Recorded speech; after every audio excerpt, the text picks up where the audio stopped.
स्वागत है आपका हमारे YouTube चैनल निधि एकेडमी पर। आज हम लोग यूपी ट्रिपल एससी पैट का जो सेट पेपर कर रहे हैं वो दूसरा सेट पेपर कर रहे हैं। मैंने आप लोगों को पहले ही बताया हम इसके सारे टॉपिक कंप्लीट कर चुके हैं और आप में से अगर कोई छात्र पहली बार देख रहा है तो वो इसके पहले टॉपिक को कर सकता है जाके हमारे YouTube चैनल पर। तो आज हम इसके आगे करने वाले हैं। अगर आपको ये बुक चाहिए तो ये बुक आप ऑनलाइन मंगा सकते हैं। हम लोग शुरू करेंगे अपना टेस्ट पेपर। टेस्ट पेपर आज हमारा दूसरा है, ठीक है। जब तक हमारी परीक्षा नहीं होती है हम हर दिन एक अभ्यास प्रश्न पत्र करेंगे यहाँ पर। तो आज हमारा प्रश्न पत्र में पहला प्रश्न आपके सामने, यानी पहले हम करेंगे गद्यांश और गद्यांश को हम ध्यान से पढ़ेंगे, ध्यान से पढ़ते हुए हम उसका प्रश्न करेंगे, ठीक है। तो यहाँ बात करेंगे हम पहले गद्यांश हमारे सामने दिया है। मैं हमेशा की तरह आपको गद्यांश को पढ़ के सुनाऊंगी, उसका भाव समझाने की कोशिश करूंगी और फिर हम उससे संबंधित कुछ प्रश्न करेंगे, ठीक है। तो ध्यान से आप सभी लोग, ज़्यादा आपस में बात नहीं करनी है आप लोगों को, बहुत ध्यान से आप लोग सुनेंगे, ठीक है। सबसे पहले पढ़ते हैं, साक्षात्कार की सफलता बहुत कुछ इस बात पर निर्भर करती है कि आप अभिव्यक्ति की क्षमता कैसी है, यानी आपकी अभिव्यक्ति की क्षमता कैसी है। यदि आप अपनी बात स्पष्ट रूप से प्रभावशाली तरीके से रख पा रहे हैं तो निश्चित रूप से उसका बहुत अच्छा प्रभाव पड़ता है। यानी कहने का मतलब ये है कि जब साक्षात्कार यानी जो इंटरव्यू होता है उसमें आपके सफल होने का जो पैमाना है, या कहें जो आप सफल हो सकते हैं, उसका सबसे बड़ा पैमाना ये होता है कि आप अभिव्यक्ति किस प्रकार से कर पा रहे हैं, आप किस प्रकार से सामने वाले को अपनी बात कह रहे हैं, आपके बोलने का तरीका किस तरह से है, ठीक है। आगे दिया है, इसलिए विद्यार्थियों को प्रयास करना चाहिए कि वे अपनी बोलने की शक्ति को बढ़ाएं। यानी विद्यार्थी को ये चाहिए कि वो अपने बोलने की जो क्षमता है, जो शक्ति है, उसको बढ़ाएं। अच्छे शब्दों का चुनाव करें, घटिया एवं द्व्यर्थी शब्दों के प्रयोग से बचना चाहिए। खास करके छात्रों को इस बात पर ध्यान देना चाहिए कि जो द्व्यर्थी शब्द जो होते हैं या जो घटिया होते हैं, गाली गलौज के आसपास के जो शब्द होते हैं, उनसे बचना चाहिए। इस प्रकार आपके वाक्य जटिल न होकर सरल और सुबोध हो, ठीक है। यानी जटिल न होकर सरल और सुबोध होने चाहिए ताकि आप जो भी बात कह रहे हैं, अपनी बात जो रख रहे हैं, वो सरलता से सामने वाले को समझा पाए। कठिन शब्दों एवं जटिल वाक्यों का प्रयोग आपकी भाषा को कृत्रिम बना देता है। कृत्रिम का मतलब हो गया बनावटी। मतलब अगर आप बहुत ज़्यादा जटिल शब्दों का प्रयोग करते हैं तो सामने वाले को लगता है कि आप रटी रटाई चीज़ें या कहीं से जैसे किताबी भाषा को आपने रट लिया है अपने दिमाग में, आपका स्वाभाविक नहीं है। क्योंकि हमारा जो स्वाभाविक होता है वो सरल शब्दों के साथ निकलता है। तो आपको इस बात का ध्यान रखना है कि बहुत ज़्यादा कठिन शब्दों का अगर प्रयोग करेंगे, बहुत ज़्यादा जटिल वाक्यों का प्रयोग करेंगे तो वो हमारी जो भाषा है उसको कृत्रिम बनाता है, यानी बनावटी बनाता है। इसके अतिरिक्त बोर्ड के समक्ष आपका व्यवहार अत्यंत संतुलित और सौम्य होना चाहिए। अर्थात आपकी बोलचाल के लहजे में सौम्यता होनी चाहिए। कहने का मतलब है जब आप साक्षात्कार में बैठे हुए हैं और वहाँ पर आपकी जो भाषा है उसके अंदर सौम्यता, मतलब बहुत कहते हैं ना सरलता से मीठी वाणी हो, उसके तरह से होनी चाहिए। यदि आप सदस्य की किसी बात से सहमत नहीं हैं तो पूरी विनम्रता के साथ उसका खंडन करें। कहने का मतलब है कि अगर मान लो सदस्य कोई बात रख रहा है, वो आपसे कुछ बात कह रहा है और आप उस बात से सहमत नहीं हैं, तो आप बहुत आसानी से और कहते हैं ना बहुत सौम्य के साथ, सरलता के साथ उनकी बात का खंडन कर सकते हैं। मतलब अगर आपका विचार नहीं है वैसा तो आप बोल सकते हैं कि आपकी बात, आपका अपना निजी विचार है लेकिन मेरा निजी विचार ये है, आप उसका खंडन कर सकते हैं। यदि आप ऐसे अवसरों पर उग्रता अपनाते हैं तो वह आपके असंतुलित व्यक्तित्व का परिचायक होगा। कहने का मतलब मान लो आपको कोई बात पसंद नहीं आई और आप एकदम से क्या हो गए, उग्र हो गए। लेकिन आपको क्या करना है, जैसे ऐसे साक्षात्कार हो रहा है और सामने वाले ने कोई ऐसी बात की है जो आपको पसंद नहीं है, तो आप ये भी कह सकते हैं, माफ़ करिएगा सर, मेरा निजी विचार इस मुद्दे पर ये है। इस तरह से कह के एक सौम्यता के साथ, एक सरलता के साथ आप अपनी बात वहाँ पर रख सकते हैं। अगर आप उग्र होते हैं तो उग्र हो जाने से आपके व्यक्तित्व को वहाँ पे इसलिए ऐसा मान लिया जाता है कि आप बहुत जल्दी आवेग में आने वाले हैं। तो आपको बहुत सरलता के साथ इस चीज़ का पालन करना होता है, ठीक है। आगे दिया, यदि आप किसी प्रश्न का उत्तर दे पाने की स्थिति में नहीं हैं तो उसके लिए अफसोस व्यक्त करने में संकोच नहीं करना चाहिए। कहने का मतलब है, अगर आपको किसी प्रश्न का उत्तर नहीं आता है तो आपको गोल गोल नहीं घुमाना है और ऐसा नहीं दिखाना कि हाँ आपको पता है या आप थोड़ा बहुत जानते हैं पर अभी इस समय आपको याद नहीं आ रहा है, या इस तरह की चीज़ें नहीं। अगर आपको उसके बारे में नहीं पता है तो बहुत आसानी से आपको उस चीज़ को एक्सेप्ट करना चाहिए कि माफ़ कीजिएगा, मैं इस बारे में मुझे कोई जानकारी नहीं है। ठीक है, इस तरह से हमें बोलना चाहिए। सदस्य इस बात को समझते हैं कि जरूरी नहीं कि आप सभी प्रश्नों के उत्तर दे सकें। उनको ये पता होता है कि वो, और फिर वो इतने सारे प्रश्न रखते हैं कि उन्हें ये पता होता है कि आप उस चीज़ को नहीं जानते होंगे या इनमें से कुछ चीज़ों के बारे में जानते होंगे, हर चीज़ के बारे में आप नहीं जान सकते। ठीक है, गलत उत्तर देकर सदस्यों को मूर्ख बनाने का प्रयत्न कदापि न करें। इस तरह साफ साफ एवं स्पष्ट उत्तर न देने पर आप स्वयं फंस सकते हैं, क्योंकि ऐसी स्थिति में सदस्य आपसे उस उत्तर का स्पष्टीकरण मांगेंगे और आप अनावश्यक उलझते चले जाएंगे। कहने का मतलब है, अगर आपने मान लो घुमा फिरा के कोई उत्तर देने की कोशिश की और आपको उस स्थिति और परिस्थिति के बारे में पूरी तरह से नहीं पता है तो आप अपने ही उत्तर में क्या हो जाएंगे, फंस जाएंगे, और इस तरह से आपका जो प्रभाव है साक्षात्कार में वो क्या पड़ेगा, नकारात्मक पड़ेगा। तो इस बात से बचना चाहिए। इसलिए बोलना साक्षात्कार की एक आदर्श नीति मानी जाती है।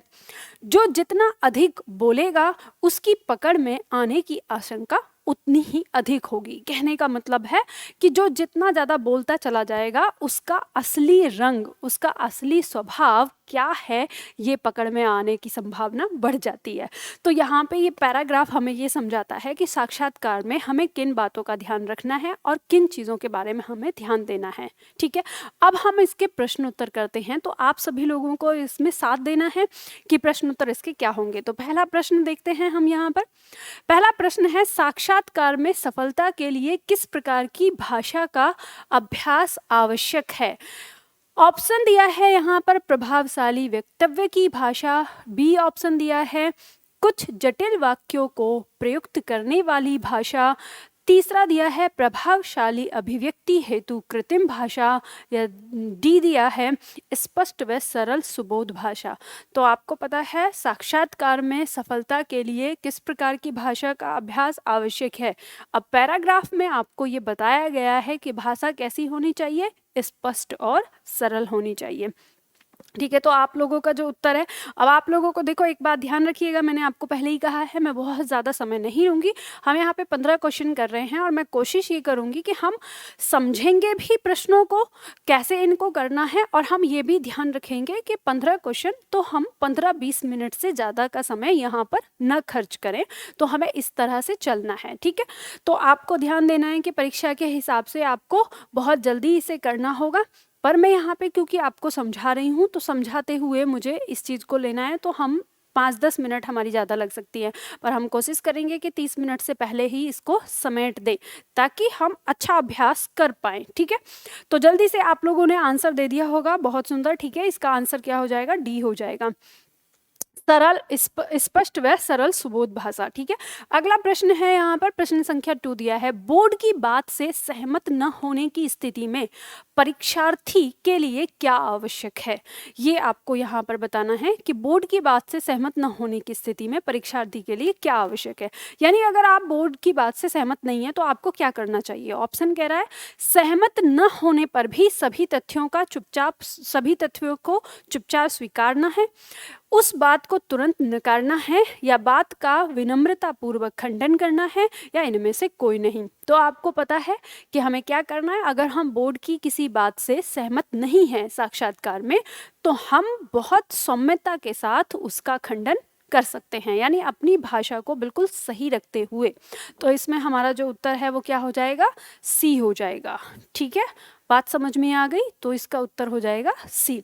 हमको पता है यहाँ पे कि सहमत न होने पर सभी तथ्यों को चुपचाप हमें नहीं स्वीकारना, तो ये गलत हो जाएगा, और उस बात को तुरंत नकारना भी नहीं है, एकदम से के फटाक से हम नकार दें, नहीं, हमें बहुत सौम्यता के साथ क्या देना है, उसका खंडन करना है, उसका उत्तर देना है। ठीक है, तो ये बात आपको पता चली। ओके, चलिए नेक्स्ट है प्रश्न संख्या 3, बोर्ड के समक्ष व्यवहार को संतुलित बनाए रखने के लिए निम्न में से कौन सा आचरण आवश्यक है? ए ऑप्शन दे रहा है किसी प्रश्न का उत्तर न आने पर उसे द्व्यर्थी वाक्यों द्वारा टाल दें। बी ऑप्शन है प्रभावशाली व थोड़ी विद्वतापूर्ण भाषा का प्रयोग करें। सी ऑप्शन है प्रश्न का उत्तर न आने पर निसंकोच अफसोस व्यक्त करना। डी ऑप्शन है अपनी कही प्रत्येक बात का स्पष्टीकरण करना। पॉइंट क्या कह रहा है? प्रश्न कह रहा है कि बोर्ड के समक्ष व्यवहार को संतुलित बनाए रखने के लिए निम्न में से कौन सा आचरण आवश्यक है। तो यहाँ पर यानी हम देखेंगे किसी प्रश्न का उत्तर न आने पर उसे द्व्यर्थी वाक्यों द्वारा टाल दें, ये तो बिल्कुल गलत है, इसके लिए तो मना किया गया है। प्रभावशाली व थोड़ी विद्वतापूर्ण भाषा का प्रयोग करें, ऐसा कुछ नहीं कहा कि प्रभावशाली या विद्वतापूर्ण भरी बातें हमें ऐसा भाषा का प्रयोग करना है, ऐसा नहीं कहा गया। प्रश्न का उत्तर न आने पर निसंकोच अफसोस व्यक्त करें, ये कहा गया है। और आगे दिया अपनी कही प्रत्येक बात का स्पष्टीकरण करना, ऐसा भी कुछ नहीं कहा गया कि आपको हर बात का स्पष्टीकरण देना होगा। तो यहाँ पे हमें जो उत्तर है वो मिल जाता है सी। ठीक है, तो आप सभी लोगों ने भी इसका उत्तर सही दिया होगा। बात समझ में आ गई? ठीक है, चलो तो इस तरह से हमें पता चलता है। नेक्स्ट प्रश्न लेते हैं। नेक्स्ट प्रश्न हमारा क्या कहता है? प्रश्न संख्या 4, साक्षात्कार की आदर्श नीति क्या है? साक्षात्कार की आदर्श नीति क्या होगी? सरल सुबोध भाषा का प्रयोग, ज्यादा न बोलना, सी प्रत्येक कथन का स्पष्टीकरण, और डी प्रत्येक प्रश्न के उत्तर की जानकारी। हमने कहा है साक्षात्कार की आदर्श नीति क्या है। जब हमने पैराग्राफ पढ़ा तो पैराग्राफ में सबसे अंतिम में हमको ये बात बताई गई कि जो जितना ज़्यादा बोलेगा उसके फंसने की उतनी ज़्यादा संभावना होती है।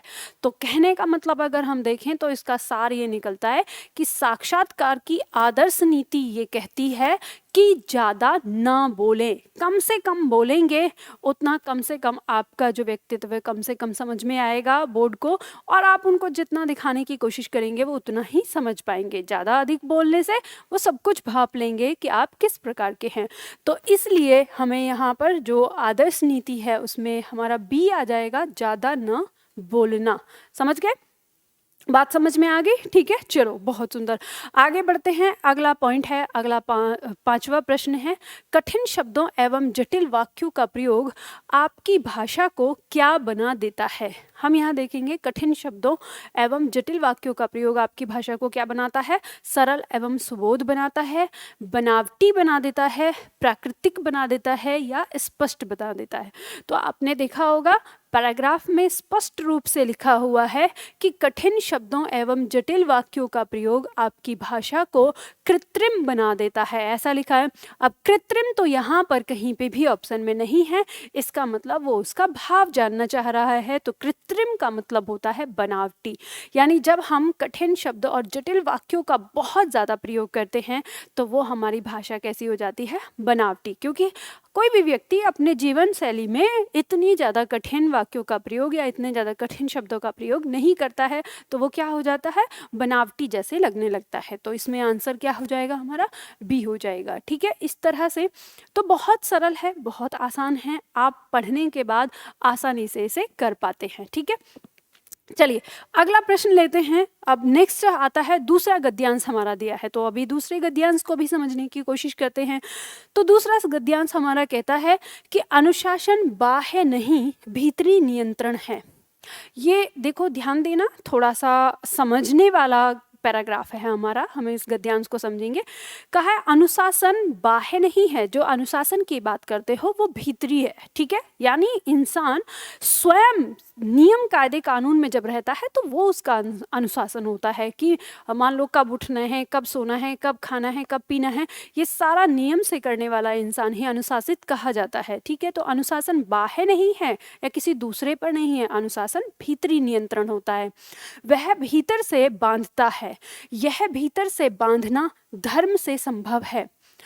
धर्म मनुष्य को नैतिकता की ओर ले जाता है। तो मतलब यहाँ पे कहा है कि जब हम भीतर से बांधने वाली बात करते हैं तो ये जो बांधना होता है ये हर किसी को अपने अपने धर्म से बांध देता है, और जब अपने अपने धर्म से बांधते तो कुछ नियम कायदे कानून होते हैं हर धर्म के, ठीक है।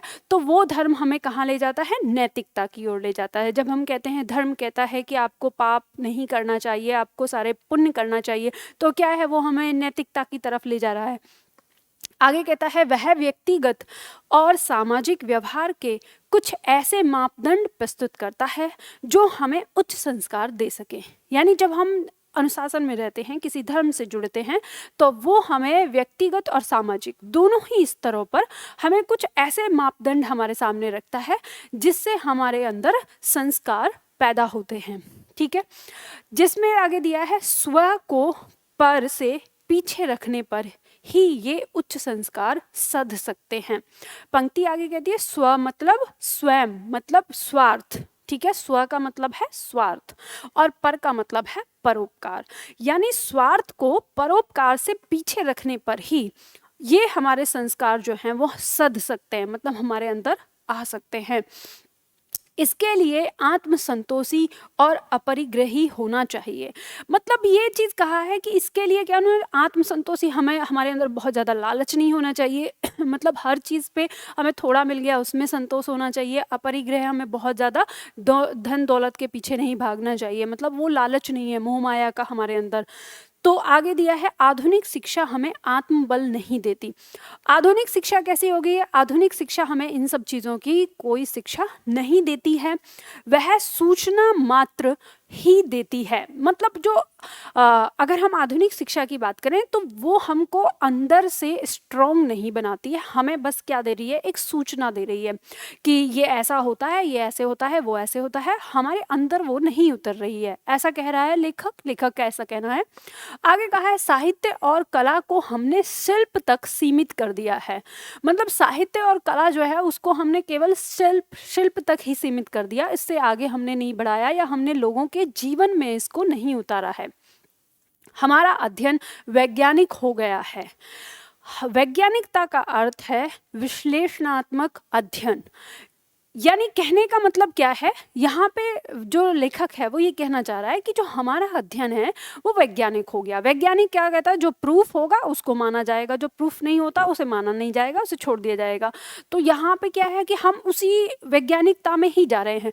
वैज्ञानिकता का अध्ययन जो है ये क्या होता है, इस चीरा फाड़ी में न साहित्य हाथ में पड़ता है, न कला और न ही धर्म।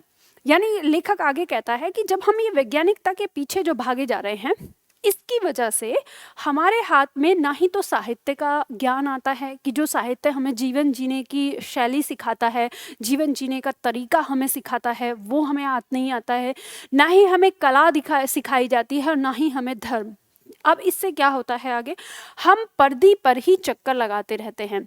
तो ये ध्यान रखिए कि जीवन जीने के लिए विज्ञान हमें ये जरूर बताती है कि जीवन क्या है, वो जीवन की सच्चाई को दिखाती है। जीवन में ये जो भी है हमारे आसपास, इसका वास्तव में ये है क्या चीज़, ये हमें विज्ञान बता देती है। लेकिन हमें इस जीवन को जीना कैसे है, ये सारी चीज़ें यानी जीवन के जीने का तरीका जो हमें सिखाया जाता है वो या तो साहित्य से आता है, या कला से आता है, या धर्म से आता है, ठीक है। तो यहाँ पे ये बात कही है, इसका फल यह है कि आज का शिक्षित मनुष्य भीतर से अशिक्षित है।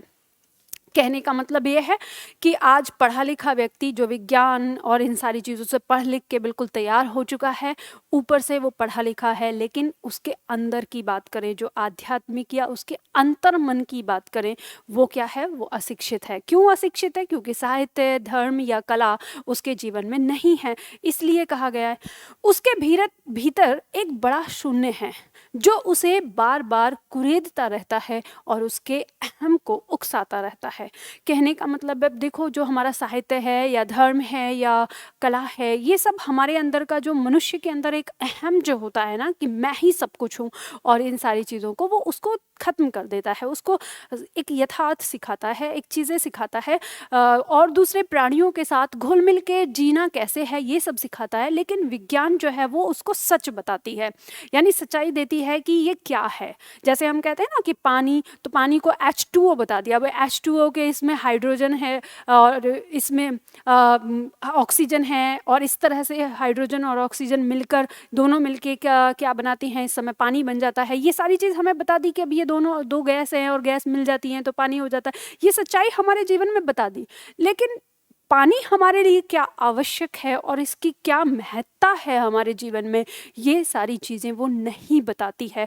इस वजह से हर मनुष्य के अंदर क्या है, एक बहुत बड़ा शून्य है और उसके अंदर एक अहम बनता जा रहा है, और वो शून्य उसको अंदर से कुरेदता रहता है, जिस वजह से आज का इंसान सब कुछ जान लेने के बाद भी कि प्रकृति का कौन सा नियम किस तरह से काम करता है, ये सब कुछ जानने के बाद भी एक अधूरा है और एक तड़पता हुआ सा दिखता है। ठीक है, तो लेखक का जो यहाँ पर कहने का उद्देश्य है वो ये है कि आप यहाँ पे मतलब विज्ञान, कला और साहित्य के बारे में, अब हम इससे संबंधित जो प्रश्न हैं उन प्रश्नों को करेंगे। आप लोगों ने इसे पढ़ा, समझा और समझ में आया। ठीक है, चलिए अब हम देखते हैं प्रश्न संख्या 6 हमारे सामने पहले दिया है।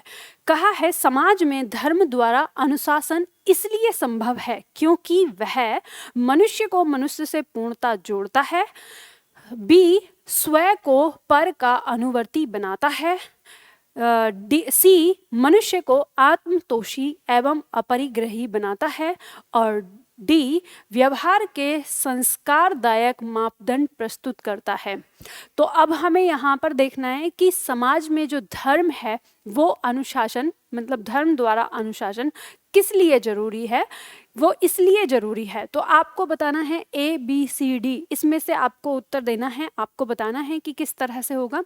तो देखो हम यहाँ देखेंगे, हम फिर से ध्यान से देखेंगे कि मनुष्य यानी समाज में जो धर्म है उसके द्वारा जो अनुशासन है वो क्या क्या संभव करता है, यानी धर्म के द्वारा जो अनुशासन होगा वो क्या संभव करेगा, मनुष्य को मनुष्य से पूर्णता जोड़ेगा। ऐसी कोई बात नहीं कही गई है स्पष्ट रूप से। ठीक है, तो ये नहीं रहेगा। स्वयं को पर का अनुवर्ती बनाता है, ऐसा कुछ नहीं कहा गया। ठीक है, उस तरह से कि यहाँ पे धर्म के द्वारा जो अनुशासन है वो इसलिए संभव है। धर्म कैसे अनुशासन को संभव करेगा? मनुष्य को आत्मतोषी व अपरिग्रही बनाता है, ऐसा कुछ नहीं है। चौथा आता है कि व्यवहार के संस्कारदायक मापदंड प्रस्तुत करता है, यानी जो धर्म है वो हमारे अंदर क्या करता है, संस्कार उत्पन्न करता है, और संस्कार हमारे व्यवहार को बनाते हैं और व्यवहार ही हमको जीवन जीने की शैली को सिखाता है। इसलिए इसका जो उत्तर होगा वो डी हो जाएगा। ठीक है, तो आप सभी लोगों ने कोशिश की होगी। चलो बहुत बढ़िया, आगे बढ़ते हैं। नंबर 7, आधुनिक शिक्षित मनुष्य में अहम की उद्दीप्ति का मुख्य कारण है उसका साक्षर होने पर भी निरक्षर होना, बी साक्षर होने पर भी अर्ध सभ्य होना, सी शून्यवाद में गहन विश्वास होना, और डी अंदर से अशिक्षित होना। कहा है आधुनिक शिक्षित मनुष्य में अहम की उद्दीप्ति का मुख्य कारण क्या है, और पैराग्राफ के अंत में यह स्पष्ट रूप से कहा है कि वो अंदर से मतलब बाहर से शिक्षित होकर भी अंदर से क्या है, अशिक्षित है। तो आपको इसका आंसर मिल गया होगा कि आधुनिक शिक्षित मनुष्य में अहम किस लिए है, उद्दीप्ति मतलब पैदा होना, कि अहम आज किस लिए है, क्योंकि वो ऊपर से शिक्षित होकर भी अंदर से क्या है, अशिक्षित है। उसको नहीं पता है कि सामाजिक जीवन क्या है, किस तरह से रहना है। तो इसमें क्या हो जाएगा, आंसर डी हो जाएगा। ठीक है, तो आप लोगों ने किया। अगला देखते हैं, नेक्स्ट पॉइंट है हमारा। नेक्स्ट, अवतरण में मुद्रित पदबंध से अभिप्रेत है। अवतरण में मुद्रित पदबंध से अभिप्रेत है मितव्ययी न होना, दरिद्र होना, या धन संग्रही न होना, या धन लोलुप होना। ठीक है, तो इसमें देखो यहाँ पे क्या कहा गया है कि अवतरण में आपको एक रेखांकित करके दिया हुआ है पंक्ति, तो वो पंक्ति यहाँ पे नहीं दी गई है। इसमें यहाँ पे जो स्लाइड बनाई गई थी उसमें वो नहीं दी गई, तो रेखांकित पंक्ति के अंदर दिया है कि धन संग्रही न होना। जैसे हम उदाहरण देखेंगे, मैं आपको इसमें दिखाती हूँ वो पंक्ति किस पंक्ति के बारे में कहा है, जिसके बारे में आपको बताना है। आधुनिक नैतिकता की ओर ले जाता है। वह व्यक्ति सामाजिक व्यवहार के कुछ ऐसे मापदंड प्रस्तुत करता है। हाँ, ये जो दिया है इसके लिए आत्मसंतोषी और अपरिग्रही होना आवश्यक है। ये पंक्ति हमारी किस चीज को दिखाती है, ये इसमें पूछा गया है। तो नंबर 8 में आपको दिखाना है कि ये किसको दिखाता है। ये दिखाता है कि धन संग्रही न होना, मतलब हमारे अंदर धन को इकट्ठे करने की जो एक चाहत होती है वो नहीं होता है। ठीक है, तो उसको दिखाया, इसलिए आंसर जो है इसमें क्या हो जाएगा, सी हो जाएगा। ठीक, नेक्स्ट इसमें अब आप लोगों ने इसका आंसर, क्योंकि पंक्ति पहले से नहीं पता थी आपको, तो इसलिए हो सकता है आपका आंसर सही नहीं आया, पर मैंने दे दिया है, इसको बता दिया है आपको। चलो नंबर 9 में बताओ, उच्च संस्कारों को साधने के लिए आवश्यक है कि मनुष्य महत्व दे। अगर हमारे अंदर उच्च संस्कार होंगे, ठीक है, उच्च संस्कारों को साधने के लिए क्या आवश्यक है। निज से पर को, यानी स्वयं से दूसरे को, के पराये को, जैसे हमने बात किया है। लोक से परलोक को, परावलंबन से स्वावलंबन को, या पराविद्या से अपराविद्या को। आपको बताना है नंबर 9 में, आप नंबर 9 का हमारा उत्तर क्या होगा। तो बहुत आसानी से आप इसको बता सकते हो, क्योंकि हमने पैराग्राफ में पढ़ा ही है कि उच्च संस्कारों को साधने के लिए हमें स्व से पर की ओर देखना होगा। तो स्व मतलब निज यानी स्वयं, और पर मतलब पराया। तो इसमें जो उत्तर है वो आपका ए ही आ जाएगा। तो आप लोगों ने क्या किया, सही। ठीक है, चलो नेक्स्ट पॉइंट नंबर 10 की बात करते हैं। पॉइंट नंबर 10 कहता है हमारा, आधुनिक शिक्षा हमें आत्मबल से वंचित रखती है। आधुनिक शिक्षा हमें आत्मबल से वंचित रखती है, क्योंकि वह क्या है, भौतिक विषयों का ज्ञान कराती है। बी, विषयों का सूची पत्र तैयार करती है।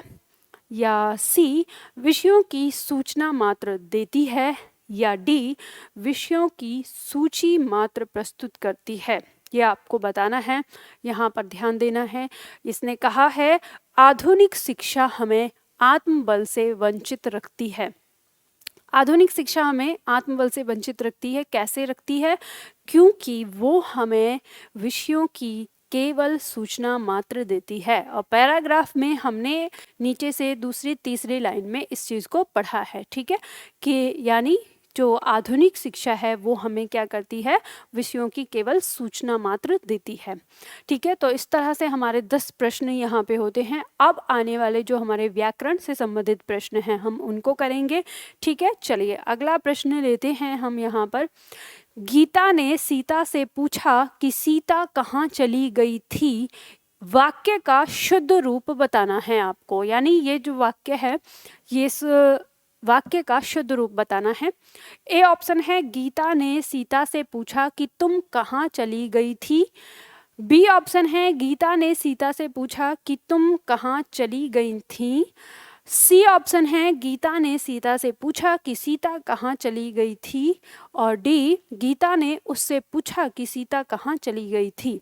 तो अब देखो यहाँ पर देखेंगे, अब प्रश्न यहाँ पे दिया है, मेन हमें क्या देखना है कि हमें ये जानना है कि ये जो प्रश्न हमारा दिया हुआ है यहाँ पर वाक्य, ये गलत है। अब इसका सही कैसे करेंगे, तो डी ऑप्शन देखेंगे। तो देखो यहाँ पर हम क्या करेंगे, इसमें पहचानने के लिए जिसमें जो गलती है उस गलती को मार्क कर लेंगे, फिर बचेगा एक हमारा। ठीक है, गीता ने उससे पूछा कि सीता, अब देखो यहाँ पे उससे पहले आया सर्वनाम, फिर यहाँ पे उसके लिए दिए हुई है यहाँ पर क्या, संज्ञा। तो संज्ञा का प्रयोग पहले होता है, सर्वनाम बाद में आएगा, तो ये क्या हो गया, ये गलत हो गया। फिर दिया है गीता ने सीता से पूछा कि सीता कहाँ चली गई थी। जब यहाँ पे सीता आ गया, गीता ने किससे पूछा है, सीता से पूछा है, तो यहाँ पर सीता नहीं आएगा, क्योंकि जब एक बार संज्ञा आ गई तो संज्ञा के स्थान पर क्या आता है, सर्वनाम। तो ये इसमें गलती हो गई। ठीक है, अब आगे देखते हैं बी और ए। यहाँ पे दिया है, गीता ने सीता से पूछा कि तुम कहाँ चली गई थी, और गीता ने सीता से पूछा कि तुम कहाँ चली गई थी। अब ये दोनों एक जैसे लग रहे हैं, लेकिन दोनों में अंतर क्या है, ये है हमारा एक वचन, यहाँ पे जो क्रिया है ये क्या है, एक वचन, और यहाँ पे क्रिया हमारी क्या है, बहुवचन। तो इसमें ये अब हमें ये छांटना है कि एक वचन होगा कि बहुवचन। तो ध्यान रखिए, हमारा जो शब्द होता है तू, इस तू का बहुवचन होता है तुम। ठीक है। तो जब तुम का प्रयोग हुआ है तो क्रिया क्या होनी चाहिए, बहुवचन होनी चाहिए, लेकिन यहाँ पे क्या है, एक वचन है, तो ये कट जाएगा। अब हमें जो उत्तर मिला वो उत्तर मिल गया हमारा बी, तो आंसर क्या हो जाएगा, बी हो जाएगा। समझ गए, इस तरह से करना है, बहुत बारीकी सी गलती होती है लेकिन हमें उसे समझना है अपने नियमों के अनुसार। ठीक, चलो आगे बढ़ते हैं। नंबर 12 हमारा कह रहा है वैतनिक शब्द का विलोम बताना है। ये तो बहुत आसान है, आसानी से आप लोग बता देंगे। वैतनिक शब्द का विलोम यानी वेतन से बना है वैतनिक, उसी तरह से वेतन क्या क्या हो जाता है, अवेतन हो जाता है, तो अवैतनिक हो जाएगा, तो सी इसका आंसर हो जाएगा, बिल्कुल सही रहेगा। ठीक है, ये हमारा आंसर हो जाएगा। चलिए नंबर 13 देखते हैं हम। नंबर 13 हमारा कह रहा है इनमें से कौन सा शब्द गुस्से का पर्यायवाची नहीं है। ठीक है, तो गुस्से का पर्यायवाची नहीं है, ये आपको बताना है। क्रोध गुस्से का पर्यायवाची होता है, अमर्ष गुस्से का पर्यायवाची होता है, रोष गुस्से का पर्यायवाची होता है, और आएगा अपकर्ष। ठीक है, अपकर्ष मतलब गिरावट होता है, हरास को कहते हैं अपकर्ष, गिरावट। ठीक है, तो इसका सी आंसर हो जाएगा, ये इसका पर्यायवाची नहीं है। चलो नंबर 14 हमारा क्या कहता है, पृथ्वी, ग्रहों, तारों आदि का स्थान वाक्यांश के लिए उचित शब्द क्या होता है। समंदर को कहते हैं, अंतरिक्ष को कहते हैं, धरती को कहते हैं कि विश्व को कहते हैं। अब ये चीज आपको पता चल गई है कि पृथ्वी, ग्रहों और तारों, जो ये इन सब का जो स्थान होता है उसे क्या कहते हैं, अंतरिक्ष कहते हैं। बहुत आसान है, आसानी से कर लेंगे आप। ठीक है, नंबर बी इसका उत्तर हो जाएगा। पॉइंट नंबर 15, आदमी बनना मुहावरे का उपयुक्त अर्थ होगा। आपको बताना है आदमी बनना किसे कहते हैं। ठीक है, सबको आंसर देना है। किसी अन्य जीव का आदमी में परिवर्तित होना, या आदमी जैसा दिखना, या अच्छा व्यवहार सीखना, या कृत्रिम ढंग से आदमी का प्रतिरूप बनाना। अब आपको पता है, आपने ऐसे देखा होगा जब कहते हैं ना, अरे वो वहाँ गया और बिल्कुल आदमी बन गया, या अरे ऐसे सीखो आदमी बन जाओगे, अरे इन बातों का ध्यान रखो आदमी हो जाओगे। तो इन सब का मतलब क्या होता है, भावार्थ मतलब होता है कि एक अच्छा व्यक्ति बनना। क्या होता है, अच्छा व्यक्ति। अच्छा व्यक्ति कैसे बनेगा, जब अच्छा व्यवहार करेगा, अच्छी बातें सीखेगा, अच्छी चीजें करेगा, है ना। तो यहाँ पे हम देखेंगे, यानी किसी अन्य जीव का आदमी में परिवर्तन होना, ये तो नहीं होगा कि आदमी बनने का मतलब ये होता है। ठीक है, आदमी जैसा दिखना ये नहीं होता। आदमी जैसा दिखना क्या मतलब है, और कोई जो सब आदमी के लिए ही तो बोला जाता है कि आदमी है कैसा है, तो आदमी जैसा तो दिख ही रहा है पहला, तो ये नहीं होता। फिर तीसरा सीधे है अच्छा व्यवहार सीखना, यही है उत्तर। अच्छा व्यवहार सीखना, आदमी बनना का मतलब क्या हो जाएगा, अच्छा व्यवहार सीखना। ठीक है, तो हमने ये जो हमारी UPSSC की जो परीक्षा है उसमें हमारे ये 15 क्वेश्चन आते हैं, और ये इस 15 क्वेश्चन का अभ्यास हम इसी तरह से एक दिन छोड़कर एक दिन पे करते रहेंगे जब तक हमारी परीक्षा होती है। ठीक है, तो आज आप लोगों के कितने क्वेश्चन सही हुए या आप लोगों को कमेंट बॉक्स में बताना है। और ये वीडियो अगर आपको अच्छी लगती है तो इसे लाइक कर दीजिए, शेयर कर दीजिए अपने दोस्तों के साथ। क्यों शेयर करना है, क्योंकि आप सभी लोग जानते हैं कि आप हिंदी पढ़ रहे हैं, और हिंदी के विकास के लिए, हिंदी की वृद्धि के लिए, हिंदी जन जन तक पहुँचे, इसके लिए आपको एक ही तो काम करना है, हिंदी को ज़्यादा से ज़्यादा शेयर करना है। चलिए आज के लिए इतना ही करते हैं, फिर मिलते हैं अगले वीडियो में।